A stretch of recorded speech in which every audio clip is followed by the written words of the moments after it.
I refer to that year as the worst year of my life.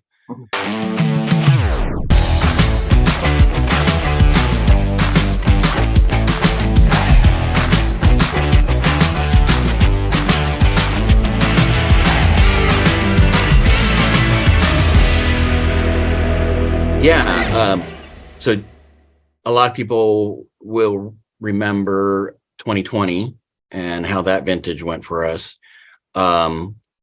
I refer to that year as the worst year of my life, and probably some other people would as well. You have to realize we can't say that and not expand a little bit. So let's say I don't want to give any post trauma, but let's talk a little bit about what made it such a bad year. So we went into the growing season, and by June, the end of June, so following bloom, we just had beautiful weather during bloom, and fruit set was really good. And so I started to feel like it was going to be a really great vintage. And that continued, up through veraison, and we're seeing like a really modest crop load and smallish berries in the Pinot Noir, which leads to a wine that's a little more concentrated, a little more fruit forward. And then it was right around Labor Day, I think, that the major fires started, and we started to get the smoke come into the valley and settle in for I think it was 10 days to 2 weeks of smoke. So that was extremely disheartening, and we in the Willamette Valley, that was really our first experience with that level of damage to the fruit, that kind of damage.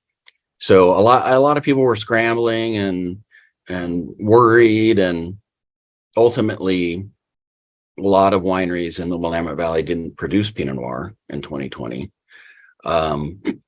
We did, and we made less than we had planned. We've kind of picked some vineyards that we thought had been less affected, and decided not to pick other vineyards that were more affected. Mm-hmm. And then we applied some techniques, and we did. I was aware of smoke before, and I was paying attention to the research that was being done, and we applied some of the ideas that we knew about to mitigate the smoke effect. When we talk about ideas to mitigate it, was it more tried and true, this is going to work and help, or was it a lot of risk taking? And if it was risk taking, what, if you can reveal it, what helped the most? There are two things that helped the most. And one of them was we sent some grapes to California to go through a process called flash.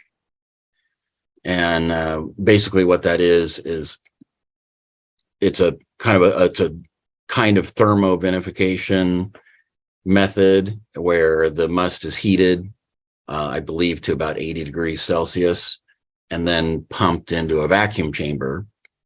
And so that's hence the reason they call it flash, is that under vacuum, water boils at a much lower temperature. Mm.